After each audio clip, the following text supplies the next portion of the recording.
Well, Peter Noyes-Thomas here with Motorsport on the Screen Sports and the final round of the German Touring Car Championship 1990.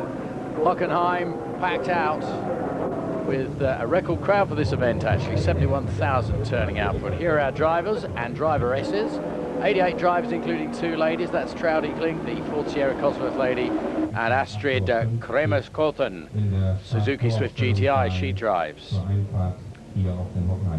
Zum einen bietet die Deutsche Tourenwagen-Trophy den Teilnehmern ein perfektes Organisationsteam, das sich bei jeder Veranstaltung die Teilnehmer kümmert und auch das Organisatorische übernimmt. Zum anderen fahren wir bei 50% der Veranstaltungen im Rahmenprogramm der Deutschen Tourenwagenmeisterschaft. Ich glaube, dass das eine hervorragende Basis ist für die Teilnehmer, zum Beispiel sich Sponsoren zu besorgen und dadurch eben halt eine für sich günstige Basis zu schaffen. All of the drivers, and we meet one of the drivers now, who you'll be seeing driving later on, Achim Kowalski. And he's speaking on behalf of the drivers and just telling us a little bit about the championship. He reckons this year has been a very successful year for the championship. An awful lot has come through the system for private drivers, giving them good opportunity and good openings for competition, and it keeps the whole field open, and it's been a very exciting championship. Well, how's it going? Our interviewer asked him, and he said, well, it's going. It's fast, it's competitive, everyone's driving hard. Door to door, bumper to bumper, and driving right on the limits. And even in the lower groups, we've seen some really exciting competition, people pushing right the way through, because you must remember, of course, that the marking system means that there is no great favourite from any of the classes specifically. Just because you've got a big fast car doesn't mean that you'll necessarily win the championship. So as we look around the facilities here, everyone preparing for this final round, and it's interesting because number 98, Frank Tots, bearing in mind what I was just saying, he's had 8 class wins, which gives him 160 points in his Honda Civic, and that puts him at the moment in the head of the field. He could win this championship here today. Another potential winner is Kowalski, who we just spoke to a little earlier on, is Citroën AX. Now he's 154 points up on the board with 6 class wins so far. So he stands a chance of winning today as well. And moving into the Porsche class, we see Edgar Doran. Been around a long time as Edgar. He's got 5 class wins and 154 points up. One of the true old veterans. And then up with the big Sierra Cosworths, Rüdiger Schmitt. 4 class wins, 152 points. Any of these guys could win the championship here today with the current scoring as it is. You probably remember Rüdiger Schmitt from our Porsche Carrera 2 Cup here on Screen Sport, where he got 2nd place. Well, a little time to have a quick look behind the scenes. Hockenheim, quite near Heidelberg, South Germany, about an hour and a half from Frankfurt. But let's have a look at Otto Wolff now. Main Ford dealer in the area, and there is pride and joy. His team of 6 Sierra Cosworths.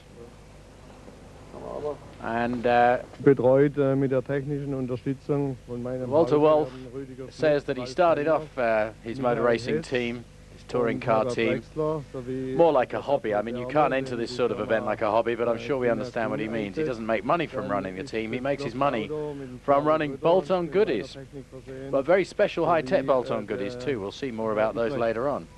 But his team of mechanics here, just showing you how although they're supposed to be standard production cars, there have to be some modifications. We just had a quick look at the front suspension assembly there, the Armstrong strut. And that's the standard unit with the standard shock absorbers.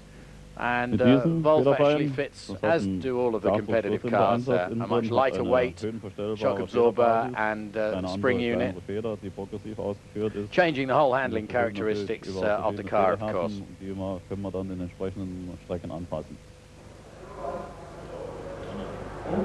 So some really modern facilities here, looking after the likes of Ralf Kalleners and Rüdiger Schmitt, who we saw earlier on. Under the bonnet, once again, the standard engine really does have to stay put. No changes are allowed there, but we have a look now behind the scenes at the little black box, and this is where Wolf comes into his own. Wolf Racing, this is what he makes his money on. The engine management system, which comprises all sorts of little goodies and chips in there. I won't go into that in detail. For heaven's sake, I don't even know what I'm talking about, but this little bit we do. This is called NetProm, a read-only memory chip. And this is where Wolf really thinks his expertise stands him in good stead. You can see a lot of the chips behind there. And you can program these. If you think of these like a solid-state memory, and you can record information onto them, and they store the information, and you can set certain fuel feed configurations, timing configurations at various revs, and the computer understands it all. There you see they're actually editing the RAM, which is like the memory, and that's what this special computer business does, and that's what gives people like Rüdiger Schmitt and Ralf Kalleners the edge, or we hope the edge. So it's the classic example of a man's hobby being put into practice and turning in some good results for him. Well, back on the race circuit, we'll see how those results come to fruition or otherwise. 88 starters, and a huge circuit like this, the stands don't look particularly full, but and they're away. The lead car's pulled over, and we're into the action now. You heard Kowalski saying a little earlier on, it's the first man who gets to the corner who stands the chance of maintaining a good position in these short lap races, and very busy traffic.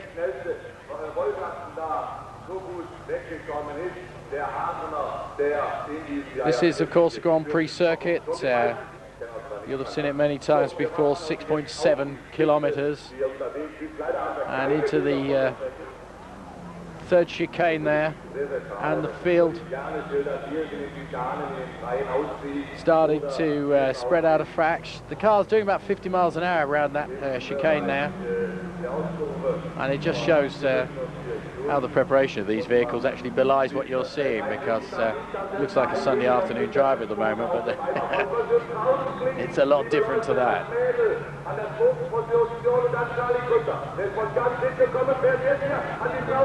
Well, Rüdiger Schmitt pulling the stops out to start with, and the back markers here all just trying to jockey for a place at the moment. It's been so dry here at the moment, anyone just touches the verges, it throws up a great pall of dust, and another good reason for being out at the front, of course. Still perfect weather for this final day in this really successful championships.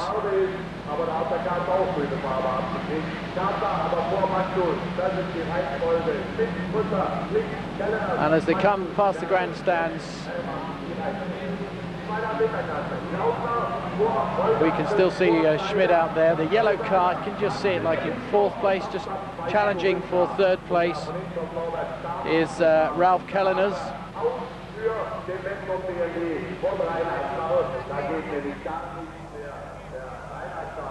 Well, there's a problem with that BMW. He's onto the beach, and he's going to have a few problems there. Manfred Volgarten, I think that is. And he's got to try and get that out. It's not going to do the underneath of his car any good at all. I think he's out of that one, to be frank with you. So here we are with the leaders now. And Schmitt still in the lead at the moment.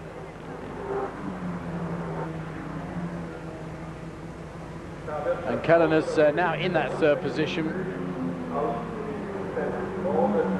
It's going to be really interesting to see what happens between these front three, basically. A little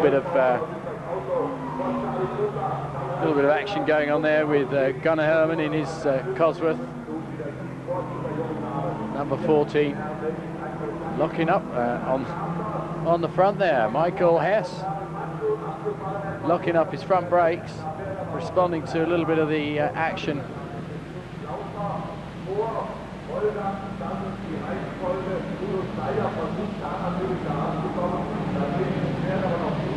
But Charlie Grütter from Switzerland, remember, he's not a German. Number 9 in that second position at the moment. And there we see Arnold Machetul.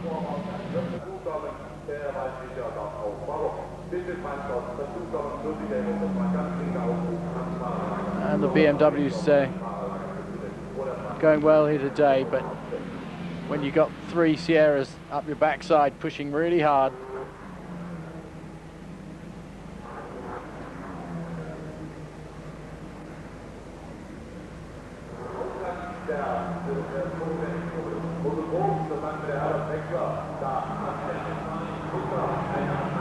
so there they go, the front 3 in a class of their own.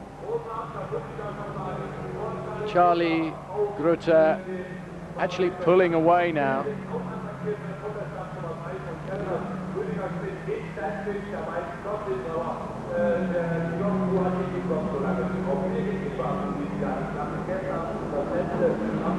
And first, Charlie Grütter in the first race of the season this year, but he certainly hasn't put too much space between second and third position, and he's going very wide there, pushing hard to get past some of those back markers in the back traffic.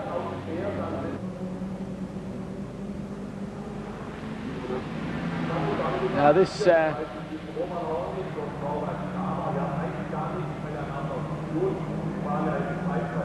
this is something, oh my word, well, we got a big problem there.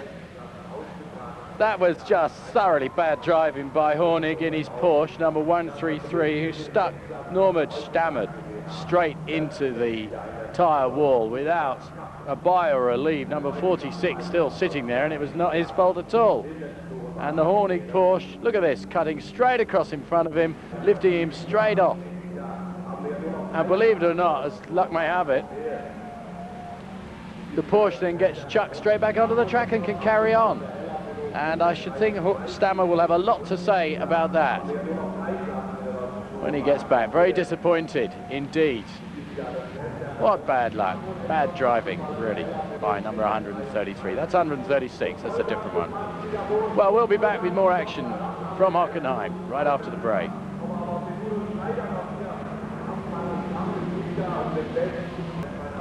Well, welcome back to Hockenheim. Peter Noyes-Thomas here. We've seen some, I was going to say some exciting racing on and off the track. And here we see a little bit of the action off the track. That's Manfred Volgarten with his BMW. He's managed to retrieve himself from the gravel pit there.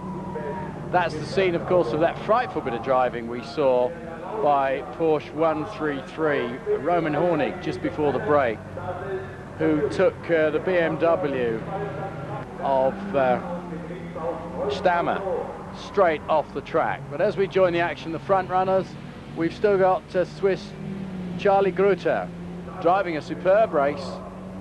The only thing that's really changed is that Rüdiger Schmitt has now retired, and that bright yellow car of Kellener's is right on Schmidt's tail. So the race is on, really.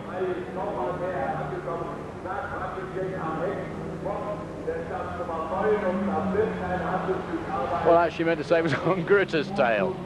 And so these are the two to watch, Grütter and Kellener, and watch them as Kellener puts the pressure on. And really, I think all we can hope for is some sort of forced error at this stage from the Swiss, who is calm, cool and collected, as all Swiss are, surely. And you can see some of the boys trying really hard.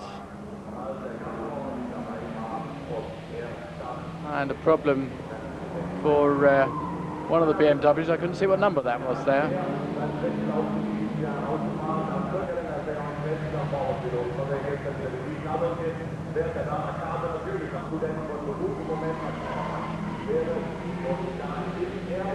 So a little bit of the action from the Porsches in the old Group GTN.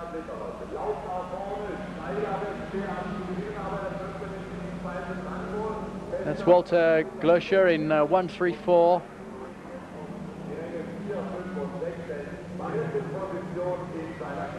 And there's a good tussle developing between these two. Well, this is what the crowd's come here to see. And with class racing, of course, this is where you really do get door-to-door, bumper-to-bumper stuff. And no strangers, of course, to see Porsche racing here on Screen Sport. Trying just a bit too hard and locking up on the braking, and loses, Walter Glöscher loses those important few yards. Weather's been so kind to everyone here at Hockenheim, producing a great last day of the season.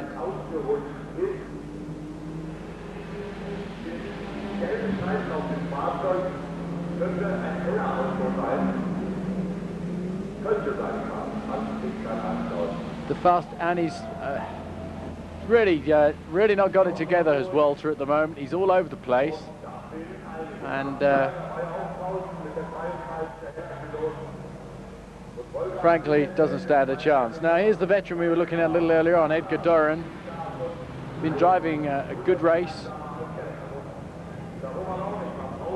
and if you remember, we saw right at the beginning of the program he was one of the drivers who stood a chance today if he performed well enough of getting a championship position. It looks as if that's outside his reach at the moment, but nice smooth style of this veteran Porsche driver.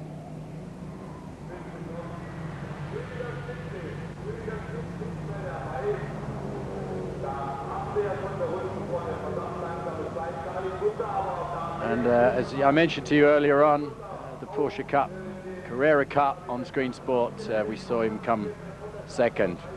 Right.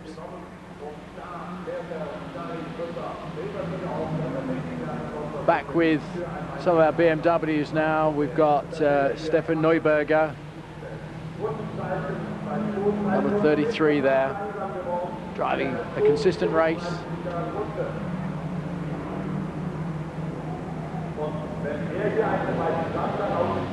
Some of the boys still kicking up a bit of that dust. Andreas Lautner.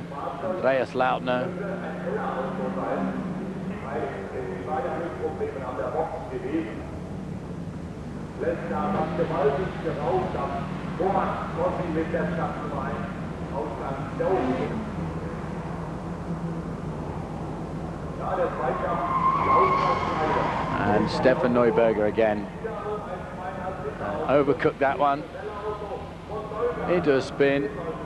No problem, and away he goes. Let's hope he rejoins the traffic safely, but I was just saying what a consistent race he'd driven. It was a kiss of death to him, so he'll be angry with that. There are no problems with conditions today. Let's just see, he just overcooked it completely.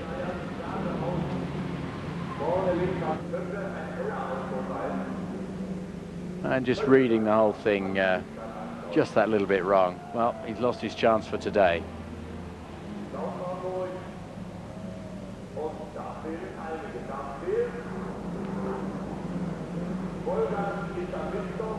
See how dry everything is here. Meanwhile, this is a good tussle.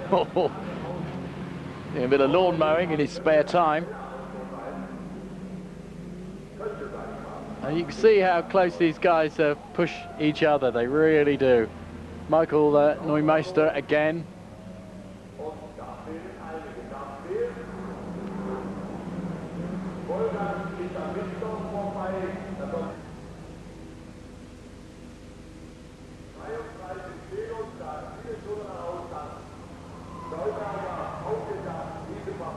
And Neumeister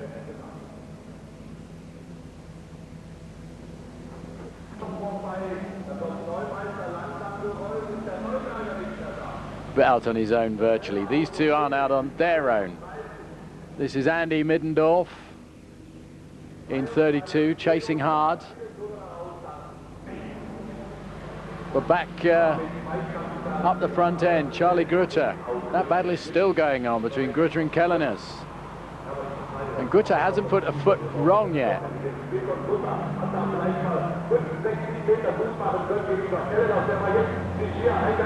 And he's being chased hard by Kellenius, the Wolfman, but it looks as if in fact he's gaining on him. This Swiss really putting the pressure on now. Just clicking the curb there, sticking two wheels in the air, but at the right time. When he comes into the corner, well, it looks as if he's got a big problem with his exhaust system about to fall off as well. But unless that's dangerous, that isn't going to create any major problems for him. And he takes the checkered flag. The good thorough burst on his last lap just made sure that everyone realized that Grütter was out there and was going to win. But of course, the story today being the final round of the championship is who won. And this guy, Frank Tots, in his Honda Civic, said all he has to do before the race, all I have to do is get fifth, and that's what I'm going out to do. And where does he come in today's? He comes fifth. So you're now looking at the new champion, number 98 in his Honda Civic, a young man who is smiling quietly because he actually had quite a nice drive today. Basically what he's saying is, I knew before I started I had to get fifth place. My whole general basis was to keep out of trouble, that sort of trouble.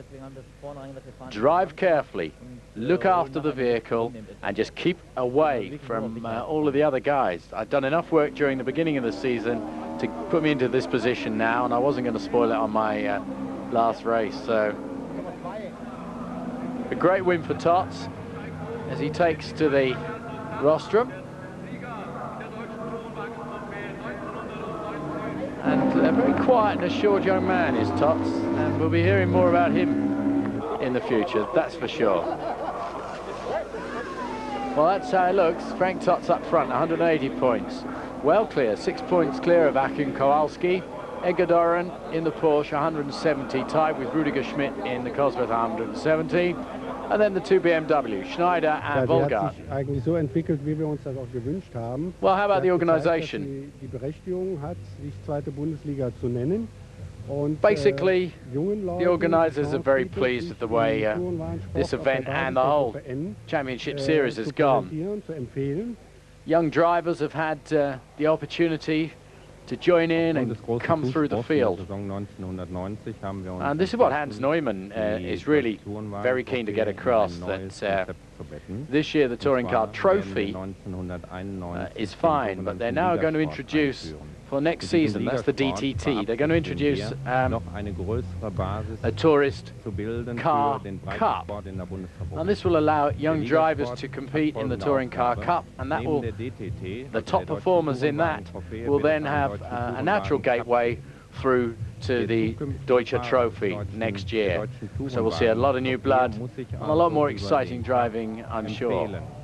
Es wird dann ein System eingeführt, das also die ersten 10 des Deutschen Tourenwagen. So we can look forward to some really exciting racing on Screen Sport next year from the German Touring Car Championships. From me, Peter Noyes Thomas, if you're driving on the road, take care. Bye for now.